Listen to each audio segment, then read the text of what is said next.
Hello, I'm Harley Schlanger. Welcome to our weekly dialogue with Helga Zepp LaRouche, the founder and president of the Schiller Institute. The Schiller Institute just had an extraordinary conference last Saturday, May 8th, which you can look at by going to the What I find most interesting, Helga, is that virtually every topic, every subject we discussed, every crisis that we talked about they've continued to be in the front of the news, the front of the strategic situation. They're continuing to deepen, and the recognition is growing that a new approach is needed to solve them, which, of course, was the topic of the conference. The world cries out for a new paradigm. What's your sense of the importance of how this conference unfolded and what we were able to accomplish? Well, I think on the strategic level, I think there was a very important, useful discussion about the immediacy of the danger of a nuclear war. I mean, a nuclear war, can happen either by design, and unfortunately, there were a lot of strategic studies and proposals by different think tanks, discussion in the Atlantic Council, the Rand Corporation, various other such places. But it can also occur because the overall level of tension between the United States, the British, the EU, and Russia and China on the other side is becoming so high that any one of many hotspots could, by accident or some temper by some subordinate person, get out of control and lead to a whole chain of escalation. And we should not forget that we have right now the largest maneuver going on since the end of the Cold War along all the borderline of Russia, involving many countries in Eastern Europe. And this is very dangerous, because if you look at the scenarios which are exercised in these maneuvers, it's the movement of large amount of troops to the Russian border. It has another sub-maneuver denying Russia access to the sea through the Black Sea or the Baltic Sea. All of these maneuvers assume that Russia is the enemy, that we are, rehearsing World War III. And if you put yourselves in the shoes of Russia, it really looks that, these people are determined to, to continue the color revolution. The situation around Ukraine is extremely dangerous because, the demand for Ukraine to join NATO, which is one of the red lines Putin has been talking about in his recent speech. So, I think that the overall situation is so explosive that I think if people don't change course, people were talking about sleepwalking into World War I, but this time it involves nuclear weapons. And there are some crazy people, including, in some of these think tanks, who say we have to prepare for a possible nuclear war. For example, I think the Rand Corporation had a study sinking the unsinkable war with China, nuclear war with China, a couple of years ago. And, we talked already about it, but I think it needs to be emphasized again. The head of the US Strategic Command, Admiral Charles Richard, who keeps briefing the Congress, the Senate about these matters, also said, that he instructed the Pentagon to change the category of likelihood of nuclear war from not likely to likely, or very likely. So this was all discussed at the conference. And, that is why, because we have also a pandemic out of control, a financial crash looming, world hunger, that, we reiterated our demand and supporting Putin in this call to conduct an urgent summit of the P5 permanent members of the UN Security Council, because, you have a platform where the most important countries talk to each other and find out solutions based on cooperation and not some confrontation. So there are little hopeful signs. There was a discussion between Lavrov and Blinken. They will meet end of the month around an Arctic summit, and hopefully they prepare a summit between Biden and Putin. But I think this P5 formula is very important. But because it should involve China, Russia, and the United States minimum. And if one could win India in some other constellation, it would be also good. So I think that summit is on the agenda. And naturally, the other thing we discussed also remains that unilateral sanctions, which are illegal from a standpoint of international law in any case, only those sanctions which are agreed upon by the UN Security Council are legitimate. And there are presently sanctions against about 30 countries, including Syria, Yemen, Iran, Venezuela. Some of these countries suffer death as a result of many people, like in the case of Syria, where, according to Cardinal Zenari, 90% and more of the Syrian population are below the extreme poverty line. And therefore, the continuation of the sanction for sure will cause death. And therefore, we call on all people who watch this program that you should help our campaign to raise the public conscience that these sanctions should be stopped. The Congress, US Congress, must reverse these Caesar sanctions. And, we have to have a completely different approach to the situation.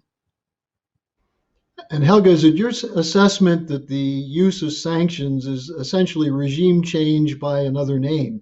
That is, the argument that sanctions are necessary because countries are not coinciding with the so-called rules-based order. But how can they argue that these sanctions are not as deadly, in some cases more deadly than war? Well, they are more deadly because there are also, there is no rules in it. People are being denied medicine and food and other important necessities. It hits the poorest part of the population, the old people, the children, the sick people.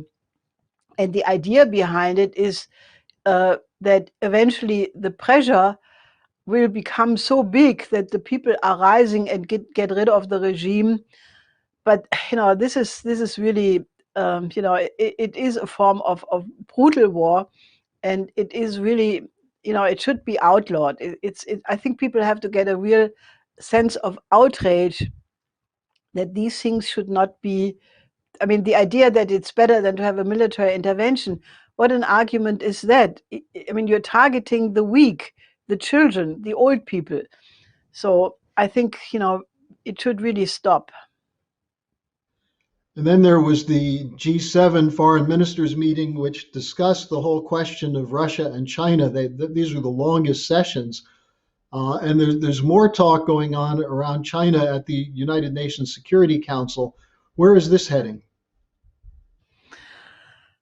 This is also, you have right now an absolute law of relations between the EU and China, the US and China, the US and Russia, and also the EU and Russia. So, this is terrible. So as a result of a complete campaign of lies about what is happening in Xinjiang, we had discussed this many times, but let me just briefly repeat it.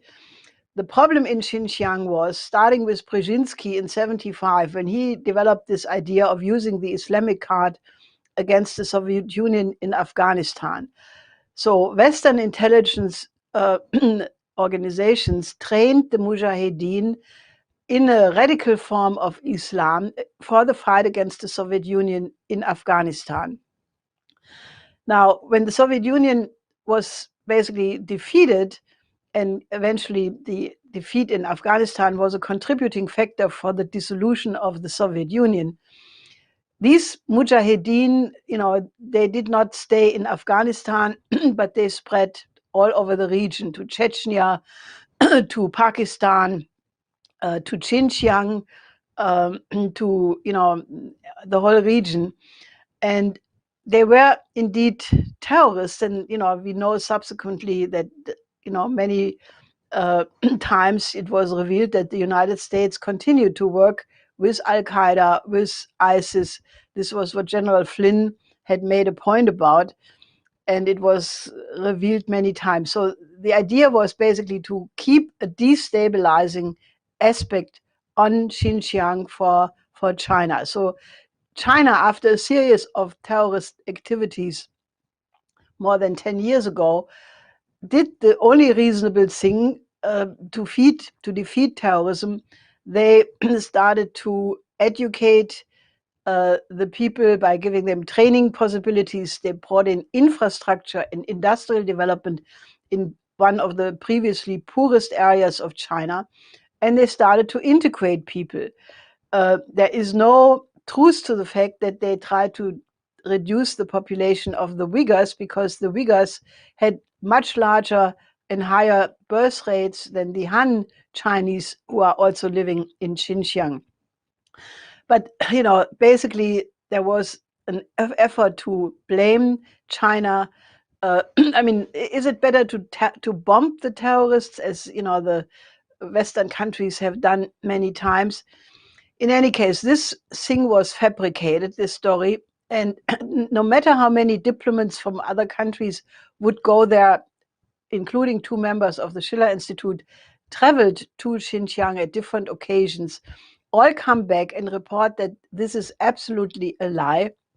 Nevertheless, just in order to keep the Cold War against China going, there was a UN Security Council meeting called for by the US, Britain, I think Germany, and it has no effect other than completely ruining the relations between those countries and China, and it's just a complete outrage. It's the use of lies has become, unfortunately, such a normal thing in international politics today that it's extremely worrisome. Now, on this question with Xinjiang and China, it's clear that the Chinese are responding diplomatically and becoming a little more aggressive in their response. But how do you get this message across that this represents a lie? I mean, people have to understand that they're being lied to prepare them for war. Well, I think that there are now a lot of documentaries being prepared by quite different people.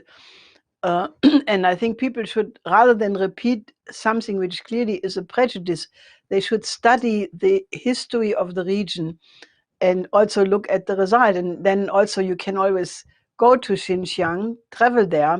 There has been an open invitation by China for foreigners to come and see.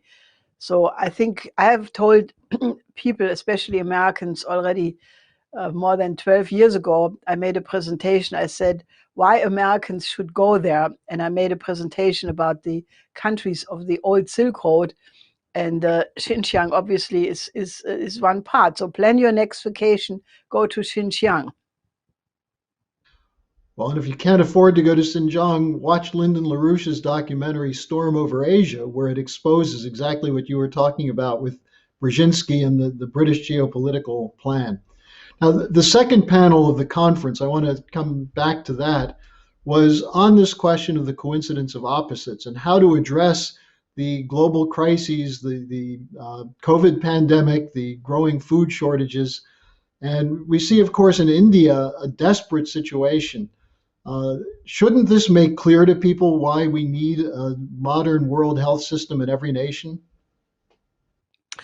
Well, what we discussed in the second panel, and I'm happy to report that the Committee of Coincidence of Opposites, which is a long name, but it's also a complicated process which we have to get into a unity. So this is a notion coming from Nicolaus of Cues from the 15th century.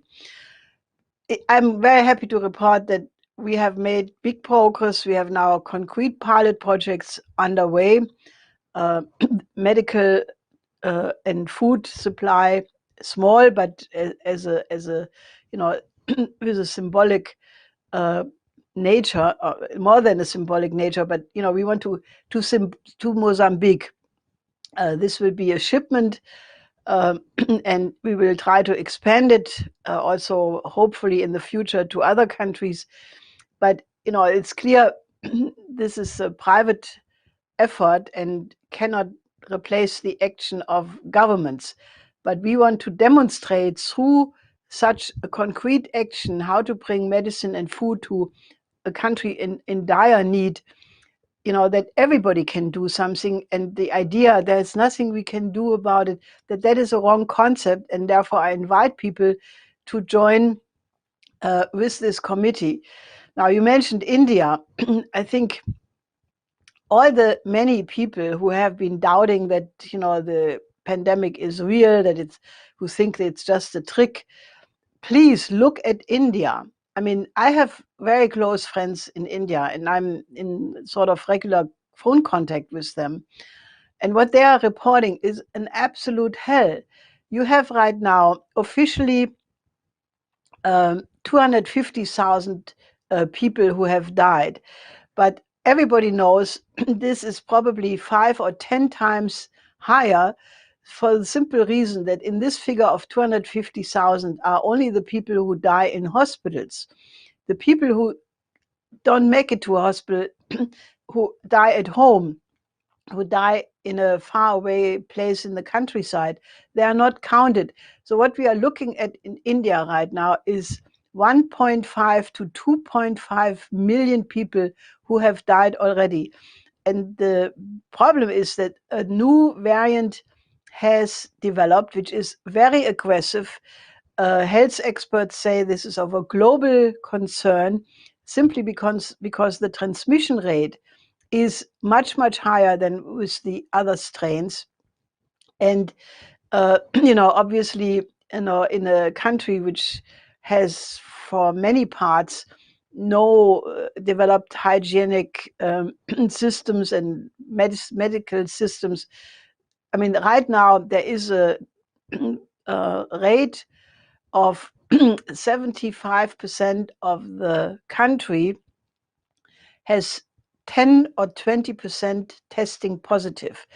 Now, this is out of control, and it means that the experts basically say that the only way you can hope to get this under control is to lock down 75% of the country for 6 to 8 weeks. Now, can you imagine what that would do in a country where you have a very large informal economy, which means people have no wages, they live from hand to mouth every day. And if you have a lockdown, then naturally that collapses. So I think this is a huge political crisis, and it is already spreading to the neighbor countries, to Nepal, to Bangladesh, Thailand. The Indian strain has been found in 6 Latin American countries already. So this is why, what we discussed again at this conference, and please watch this second panel, is we have to fight to really get a changed attitude. It is not enough, now to say we have to produce vaccines. And, first of all, the vaccine production is very slow. And fortunately, the Biden administration said that they want to lift the patents, but the production of these vaccines is very complicated, and you cannot, in the middle of the desert, you can't just build a vaccine factory. You need the skills, you need the industrial environment to do that. So in any case, even if you could vaccine everybody very quickly, which right now we cannot, the problem is much deeper. You need a change in the attitude towards the underdevelopment of the developing countries. And what we have been saying from the beginning of this pandemic is we need to have a modern health system in every single country. In every country, you would need to do what they did in Wuhan, to build hospitals of 1,000 beds each in a week, equip them with modern medical machines, have highly skilled doctors and nurses. And then, obviously you need clean water, electricity, infrastructure to use the building of such modern health systems in every country as the beginning to industrialize the world. Now, that is at odds with the people who want to impose the Green Reset and the Green Deal, because there was already in 2019 an absolutely scandalous but very revealing article in the British medical journal The Lancet, in which some professors from Harvard basically said, the biggest or one of the biggest contributor of climate pollution is modern hospitals, surgery, anesthesia, ICU. These account for 4.5% of all CO2 emissions.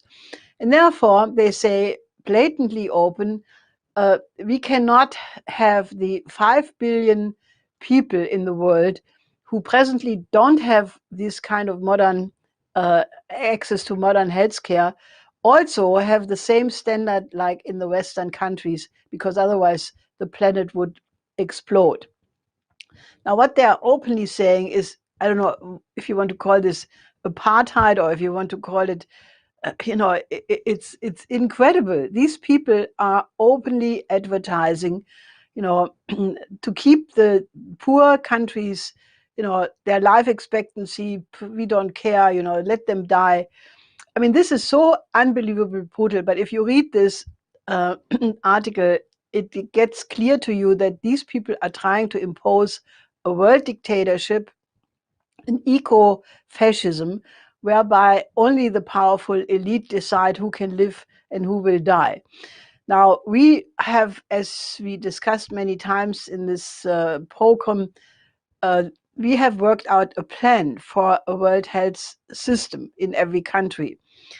And we will make a huge effort to put this on the agenda in the upcoming World Health Organization conference on the 21st of May in Rome, because we think that that meeting should not conclude without having basically agreed that what we propose is the only way. Because if you only have increased vaccinations and some nice words, and this is not enough. We need an absolute fundamental change. So if you agree with that, please join our efforts and help us in this mobilization.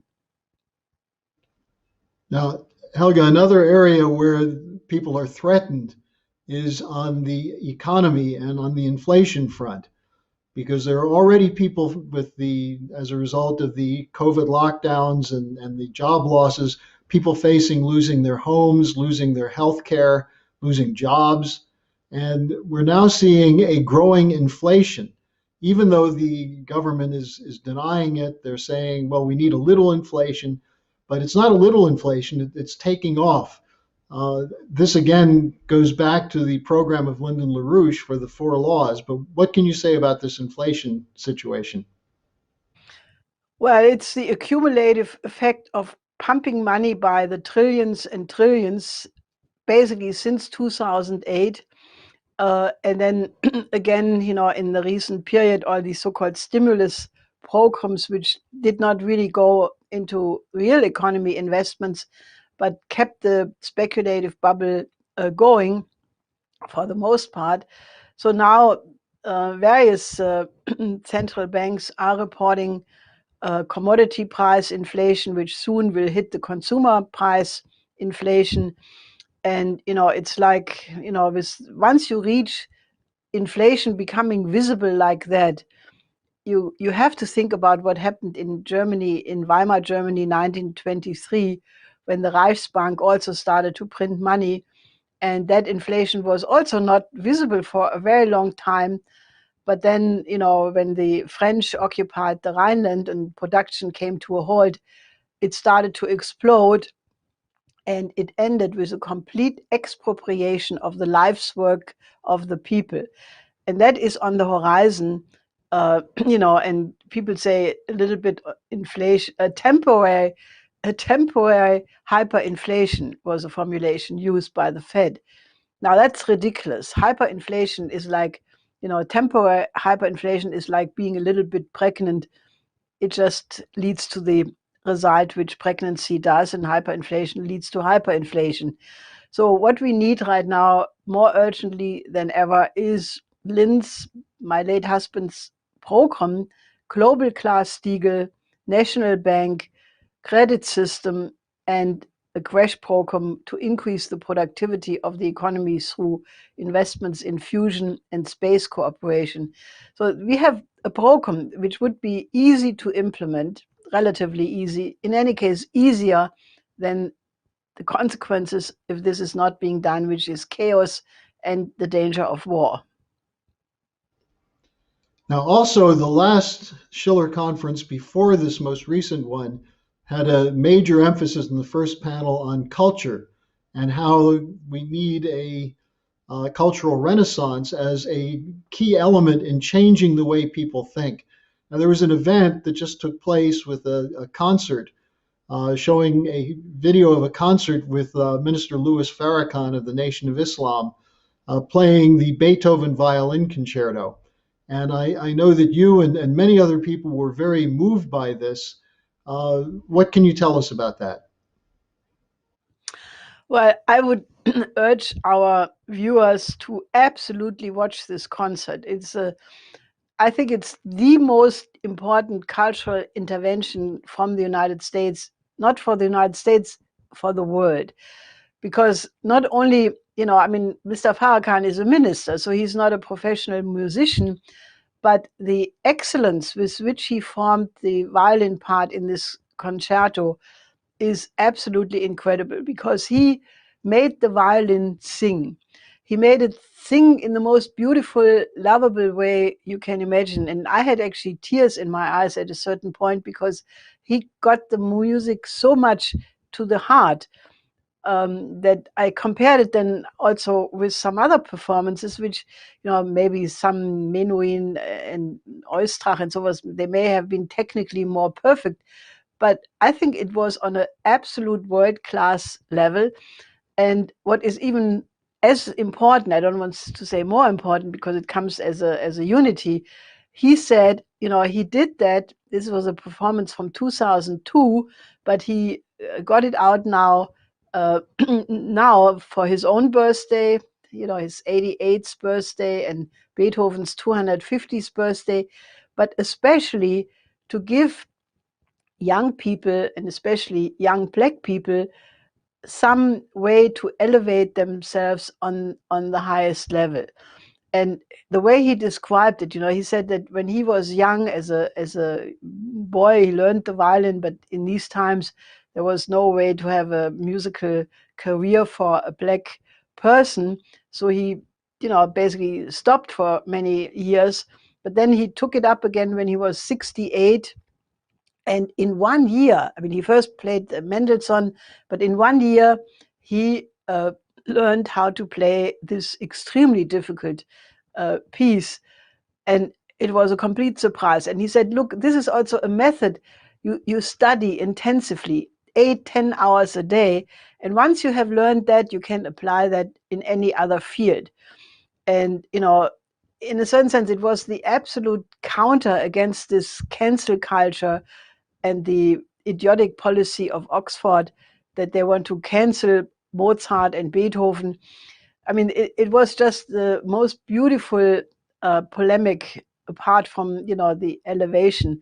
And naturally, neither the Black Lives Matter people nor the anti-Black Lives Matter people will discuss this beautiful Farrakhan performance, because it puts them ashamed, and they don't know how to deal with beauty, because they are, dead souls.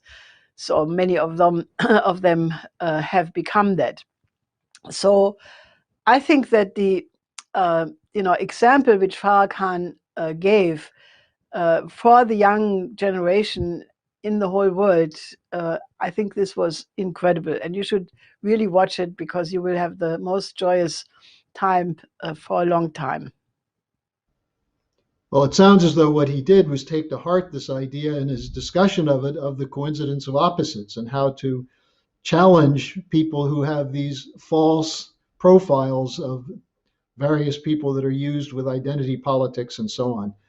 So Helga, thank you very much for joining us. Again, I think you've made the point that people should go to the schillerinstitute.com and watch the conference from last weekend, both panels, as well as the Farrakhan concert. And we'll see you again next week. Till next week.